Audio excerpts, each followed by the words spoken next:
घड़ी में सुबह 9:24 हो रहे हैं। ईरान के अनुभवी पायलट कैप्टन रेजा फरहादी फाइटर जेट लेकर लगभग 4000 फीट की ऊंचाई पर हैं और उनके ठीक पीछे मौजूद हैं 2 अज्ञात फाइटर जेट।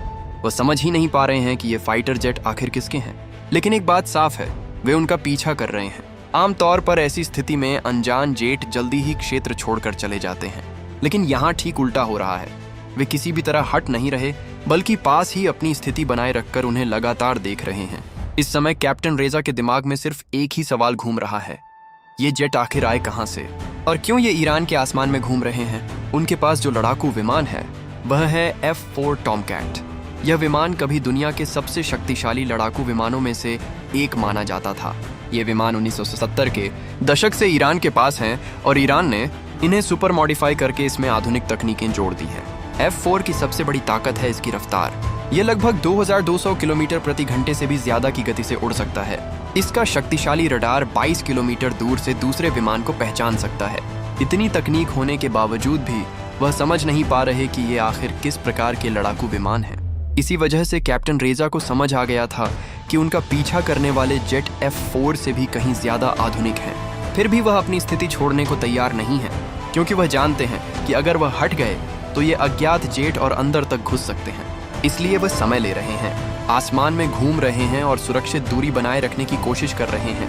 साथ ही वह मदद का इंतजार कर रहे हैं। ईरान के एयर कमांड बेस से उन्हें बताया गया है कि मात्र 2 मिनट के अंदर 2 और लड़ाकू विमान वहां पहुंच जाएंगे। ये 2 मिनट उन्हें बहुत लंबे लग रहे थे। कभी वह ऊपर जा रहे हैं, कभी नीचे आ रहे हैं, ताकि अज्ञात जेट उन्हें टारगेट न कर सकें, लेकिन वे हर समय उनके पीछे बने हुए हैं। एक पल के लिए भी उन्हें अकेला नहीं छोड़ रहे। आखिरकार 2 मिनट बाद आसमान में 2 और लड़ाकू विमान नजर आते हैं। कैप्टन अली असगर और कैप्टन आमिर मिग लेकर पहुंचते हैं। ये विमान रूस में बने हैं। ये बहुत तेज और शक्तिशाली होते हैं, खासकर नजदीकी हवाई युद्ध में ये माहिर माने जाते हैं। ये कम जगह में तेजी से घूम सकते हैं, जल्दी टारगेट लॉक कर सकते हैं और तुरंत हमला कर सकते हैं। इसी वजह से इन्हें आसमान का शिकारी कहा जाता है। तीनों लड़ाकू विमान मिलकर उन अज्ञात जेट्स के सामने डट जाते हैं। इसके बाद रेडियो के जरिए साफ चेतावनी दी जाती है, आप तुरंत ईरान की हवाई सीमा छोड़ दें। आपको 2 मिनट का समय दिया जाता है। लेकिन हैरानी की बात यह है कि उन जेट्स की तरफ से कोई प्रतिक्रिया नहीं आती। वे उसी तरह घूमते रहते हैं। इससे स्थिति और भी गंभीर हो जाती है। तब पायलट समझ जाते हैं कि मामला बहुत गंभीर हो चुका है। उन जेट्स की गति, उनके उड़ने का तरीका और रडार पर ठीक से दिखाई न देने की वजह से अंदाजा लगाया जा रहा था कि ये शायद F-22 रैप्टर जैसे अत्याधुनिक लड़ाकू विमान हो सकते हैं। ऐसे जेट बहुत तेज होते हैं और सामान्य रडार से इन्हें पकड़ना बेहद मुश्किल होता है, इसलिए इनसे मुकाबला करना आसान नहीं होता। आखिरकार स्थिति को नियंत्रण में लाने के लिए एक फैसला लिया जाता है। MiG-29 से एक एयर टू एयर मिसाइल दागी जाती है। ये मिसाइल सीधे उन अज्ञात जेट्स की तरफ बढ़ने लगती है।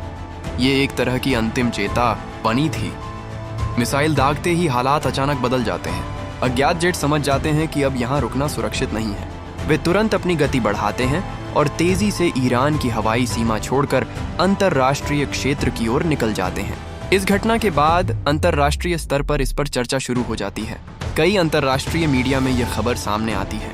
ये घटना दिखाती है कि ईरान अपनी हवाई सीमा को लेकर कितना सख्त है। कोई भी अज्ञात विमान घुसने पर वह तुरंत प्रतिक्रिया देता है और जरूरत पड़ने पर ताकत दिखाने से भी पीछे नहीं हटता। दरअसल मध्य पूर्व की इस जटिल स्थिति में ईरान अपनी हवाई और समुद्री सीमाओं को लेकर जरा भी ढील नहीं दे रहा है। यही वजह है कि उस दिन ईरान के आसमान में मौजूद उन अज्ञात जेट्स का संबंध किस देश से था, यह आज तक किसी ने स्वीकार नहीं किया। लेकिन यह घटना अंतरराष्ट्रीय मीडिया में काफी फैल गई।